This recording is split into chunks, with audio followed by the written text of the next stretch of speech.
Hello అండి, అందరికీ నమస్కారం. అందరూ ఎలా ఉన్నారు? బాగున్నారా? So welcome to my channel simple life blogs. So ఈ రోజు అయితే నేను మీ ముందుకి క్షీరసాగర్ మదనం పార్ట్ 2 అయితే వచ్చేసాను. ఎవరైతే ఇంకా పార్ట్ 2 చూడకపోతే నేను డిస్క్రిప్షన్ బాక్స్లో లింక్ అయితే ప్రొవైడ్ చేస్తాను, తప్పకుండా చెక్అవుట్ చేయండి. అలాగే మన ఛానల్ని ఫస్ట్ టైం ఎవరైతే విజిట్ చేస్తున్నారో సో నేను పెట్టిన వీడియోస్ అన్నీ కూడా ఆర్డర్లో చూడడానికి ట్రై చేయండి. ఎందుకంటే నేను పెట్టినవన్నీ వీడియోస్ కూడా పురాణాల నుంచి తీసుకున్నటువంటి ఒక ఇంపార్టెంట్ స్టోరీస్ అన్నమాట. సో అవన్నీ మీకు ఈజీగా అర్థం చేసుకోవడానికి ఆర్డర్లో చూస్తే బాగుంటుంది. Thank you. సో లేదంటే టుడేస్ వీడియోకి వెళ్ళిపోదామా? సో మనం లాస్ట్ వీడియో ఎక్కడ మనం ఆపామంటే శ్రీ మహావిష్ణువు కూర్మావతారం అయితే ఎత్తారనమాట. ఎందుకు అంటే ఇక్కడ క్షీరసాగరంలో మందర పర్వతాన్ని అయితే మధ్యలో ఉంచి దాని చుట్టూ వాసుకిని అయితే కట్టారనమాట.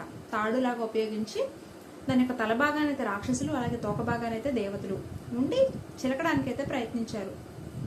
కానీ పర్వతం కింద సముద్రం యొక్క అడుగు బాగాన మధ్యలో ఏం సపోర్ట్ లేక, అంత పెద్ద సముద్రం కదా, సో ఇక్కడ వాళ్ళు చిలుకుతున్నప్పటికీ కూడా కొండ అనేది కదిలిపోతూ ఉంది.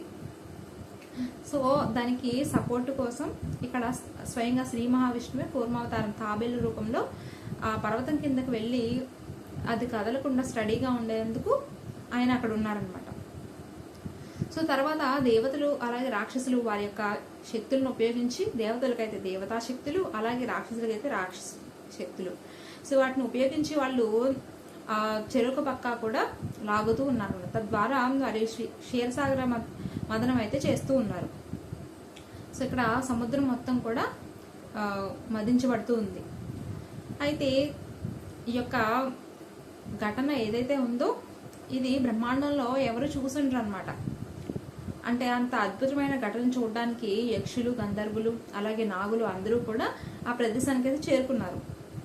అలాగే దీన్ని మనం ఎందుకు అద్భుతమైన ఘట్టం అంటున్నామంటే ఇక్కడ సాక్షాత్తు శ్రీ మహావిష్ణువు తాబేలు రూపంలో ఈ యొక్క ఏదైతే ఈ ఘట్టం జరుగుతుందో దానికి ప్రముఖ పాత్ర అయితే పోషిస్తున్నారు.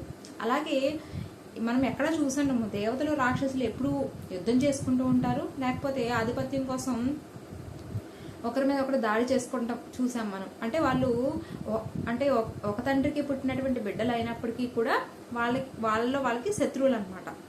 సో ఎవరికి ఒకరంటే ఒకరు పడదు. సో రాక్షసులు, దేవతలు వాళ్ళకి పుట్టిన దగ్గర నుంచి కూడా వారికి వైరమే ఉంది. అయితే ఇక్కడ మనం క్షీరసాగర మదనంలో చూస్తే కనుక దేవతలు అలాగే రాక్షసులు ఇద్దరు కూడా ఒకే లక్ష్యం కోసం వాళ్ళు పనిచేస్తూ ఉన్నారు అనమాట. సో ఇటువంటి బ్రహ్మాండమైనటువంటి అద్భుతాన్ని చూడడానికి అందరూ అక్కడికి చేరుకున్నారు. అలాగే ఇప్పుడు కూడా మనం కలియుగంలో ఉన్నాము, ఇప్పుడు కూడా దాని గురించి మాట్లాడుకుంటున్నాము. అంటే అప్పుడు ఏ విధంగా జరిగిందో మనం ఒకసారి ఆలోచించవచ్చు. అది ప్రతి యుగంలో కూడా ప్రతిధ్వనించేలాగా ఉందన్నమాట ఆ ఘటన అనేది. సో దాన్నే మనం ఈరోజు స్టోరీ లాగా అయితే తెలుసుకుంటున్నాం. సో వాళ్ళు ఇక్కడ దేవతలు, రాక్షసులు ఆ సాగరాన్ని అయితే మదించడం అయితే స్టార్ట్ చేశారనమాట. అలా చేస్తూ ఉండగా అంటే స్పీడ్గా చేస్తూ ఉన్నారు. అప్పుడు వాసుకి అనేది ఇక్కడ ఆ కొండ చుట్టూ కట్టబడి ఉంది కదా.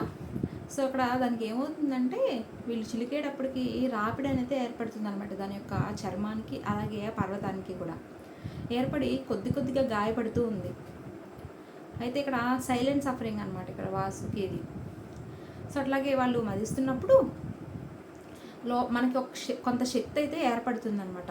వాళ్ళు గట్టిగా చిలుకుతున్నారు కదా, అది అంటే ఆ పర్వతం యొక్క కేంద్ర భాగంలో ఆ శక్తి అనేది ఏర్పడి తద్వారా ఏమవుతుందంటే అక్కడ వాటర్ మొత్తం కూడా అక్కడ అంతా కూడా ఒక సుడిగుండంలాగా ఏర్పడింది అనమాట. వీళ్ళు ఎక్కడైతే ఆ పర్వతంతో మదిస్తున్నారు పెద్ద సుడిగుండంలాగా ఏర్పడి వీళ్ళు మదిస్తుండగా దానిలో నుంచి నురగలాగా బయటకు వస్తూ ఉందన్నమాట. అయితే కొంత సమయానికి వీళ్ళు ఇలాగే చేస్తున్నారు కదా, అప్పుడు దేవతలు అలాగే రాక్షసులు అంతా కూడా ఒకటి అబ్జర్వ్ అయితే చేశారనమాట. అదేంటంటే అయితే ఒకరినొకరు చూసుకొని వాళ్ళు అరుస్తూ ఉన్నారు. అదేంటంటే ఇప్పుడు వాళ్ళు మదించారు కదా, దాని నుంచి కొన్ని అయితే బయటకు వచ్చాయన్నమాట. ముందుగా మనం చెప్పాల్సింది ఏంటంటే రత్నాలు. శ్రీ మహావిష్ణువు ఈ ప్రాసెస్ అంతా స్టార్ట్ చేయడానికి ముందే ఆయన చెప్పారు కదా.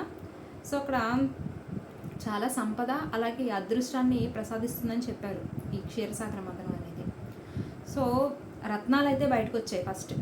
సో అవన్నీ కూడా వాటర్ మీద తేలుతూ ఉన్నాయన్నమాట. ఆ దృశ్యం అనేది చూడడానికి ఎంతో అందంగా ఉంది. సో అట్లాగే దానిలో నుంచి కొన్ని వస్తువులు అయితే బయటకు వచ్చాయి. వాటిలో ఫస్ట్ చెప్పుకోవాల్సింది ఏంటంటే కల్పవృక్షం అనమాట.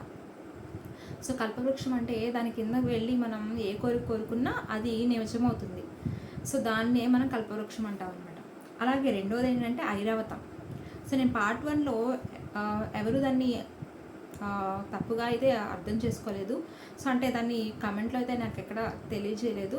కానీ ఈ క్షీరసాగర మదనం మొత్తం స్టార్ట్ అవ్వడానికి కారణం ఏంటంటే దుర్వాస మహర్షి యొక్క శాపం అనేది మనం తెలుసుకున్నాం. సో అక్కడ ఇంద్రుడు ఏనుగు మీద కూర్చుని ఉన్నారన్నారు. సో నేను పార్ట్ 1లో అది ఐరావతంగా నేను మెన్షన్ చేశాను. సో ఐరావతం కాదు, అది ఒక సాధారణ ఏనుగు అనమాట. సో ఐరావతం అనేది క్షీరసాగర మదనం నుంచే వచ్చింది. సో ఐరావతం ఏంటంటే ఒక తెల్లటి ఏనుగు, దానికి 5 తలలు ఉంటాయన్నమాట. సో దాన్ని మనం ఐరావతం అంటున్నాము. అలాగే ఉచ్చైశ్రవస్ అనేటువంటి ఒక గుర్రం కూడా వచ్చింది. అంటే అది దానికి 7 తలలు ఉంటాయంట. సో 7 తలలు ఉన్నటువంటి అశ్వరాజు. సో ఐరావతం అంటే 5 తలలు ఉన్నటువంటి గజరాజు అనమాట. అలాగే కామధేను అంటే సో ఆవులన్నీ కూడా అన్నిటికీ కూడా ఒక ఆరిజిన్ ఏదైనా ఉంది అంటే కనుక అది కామధేను అని చెప్తారు. సో కామధేను అన్నా కూడా మనం ఏది అడిగినా సరే ఇచ్చేటువంటి ఒక ఆవు అనమాట.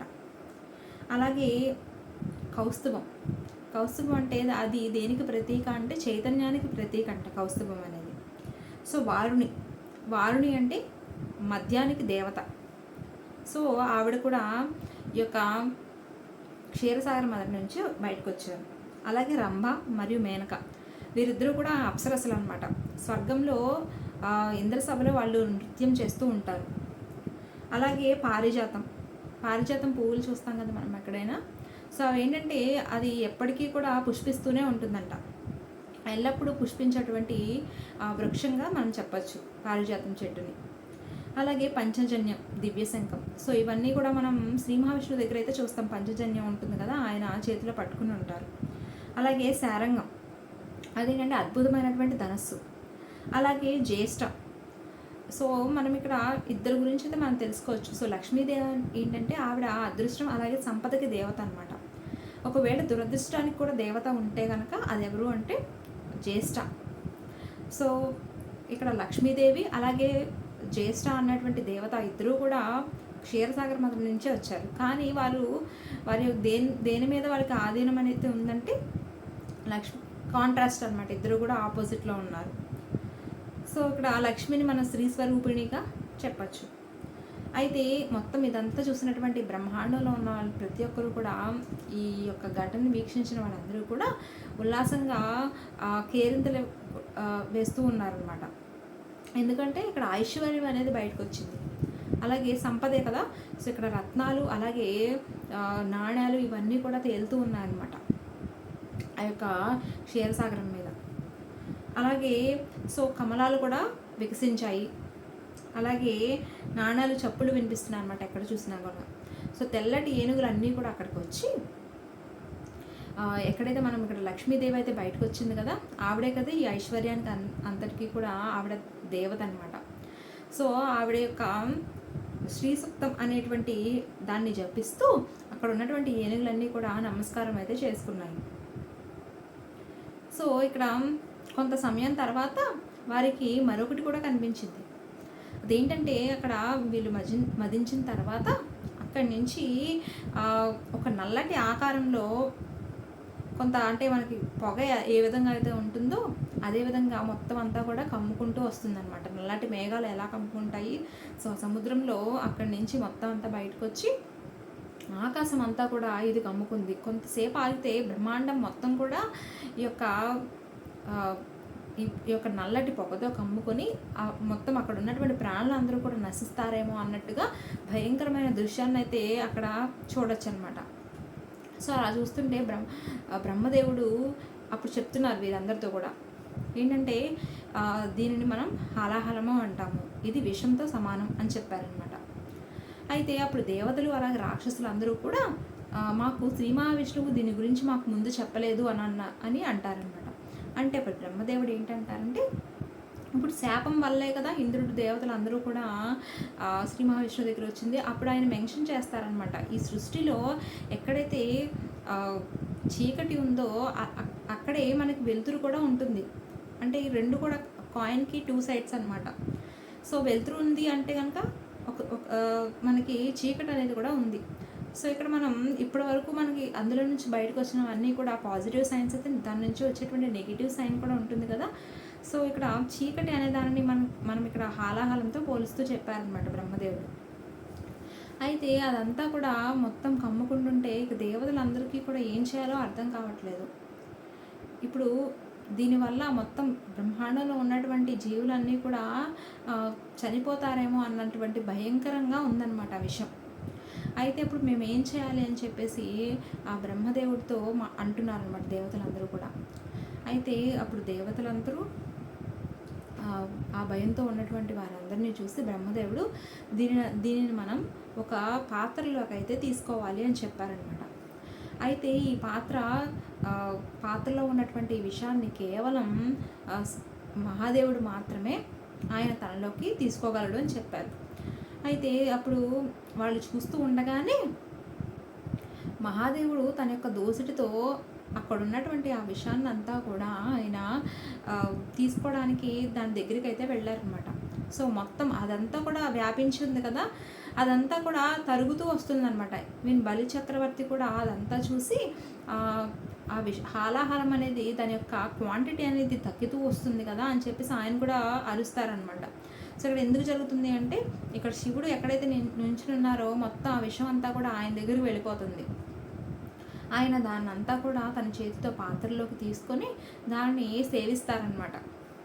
సేవించినప్పుడు ఆయన మొత్తం ఎందుకంటే ఇక్కడ అసలు క్షీరసాగర మదనం జరిగింది అంటే ఎవరి వల్ల? దుర్వాస మహర్షి వల్ల కదా.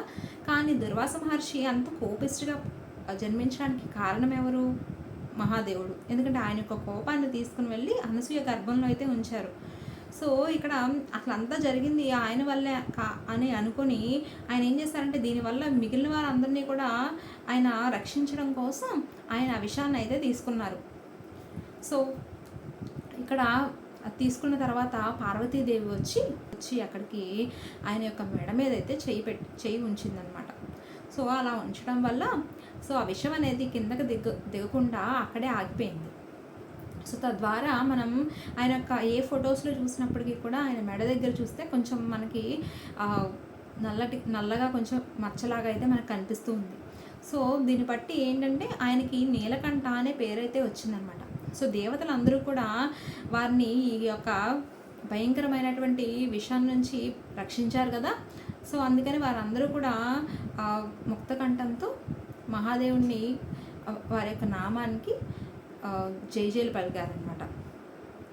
సో తర్వాత ఏం జరిగింది అంటే, ఇంకేముంటుంది, అలా విషం అయితే బయటకు వచ్చింది. అయితే వీళ్ళు మళ్ళీ చిలకడం మొదలుపెట్టారు. మళ్ళీ చిలికిన తర్వాత కొంత సమయానికి అందులో నుంచి ఒక స్వరూపం అయితే బయటకు వచ్చిందనమాట. అలాగే ఇంకొక పాత్ర అయితే బయటకు వచ్చింది. ఇక్కడ స్వరూపాన్ని మనం ధన్వంతరి అంటామన్నమాట.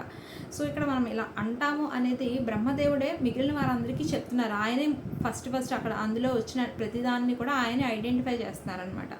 చేసి దేవతలకి రాక్షసులందరికీ కూడా వారికి అర్థమయ్యే విధంగా అది ఏంటి, దాని యొక్క ప్రాముఖ్యత ఏంటి అనేది ఆయన చెప్తున్నారు. సో ఇక్కడ ధన్వంతరి ఆయన వచ్చారు కదా. ఆయన ఏంటంటే ఏదైతే మనకి వైద్యం ఉంటుందో ఈ వైద్యానికి ఆయన దేవత అన్నమాట. అట్లాగే మనకు ఒక పాత్ర అయితే వచ్చింది కదా. సో వాళ్ళందరికీ కూడా అర్థం కాలేదు ఈ పాత్రలో ఏముంది అని. సో వాళ్ళందరూ కూడా అడిగేటప్పటికి బ్రహ్మదేవుడు చెప్తారనమాట, అందులో అమృతం ఉంది అని. అసలు వీళ్ళ రాక్షసుల్ని ఇక్కడికి తీసుకురావడానికి అలాగే మెయిన్ రీజన్ ఏంటంటే అమృతం కోసం అనమాట. వాళ్ళందరూ కూడా అమరులు అవుతారు కదా.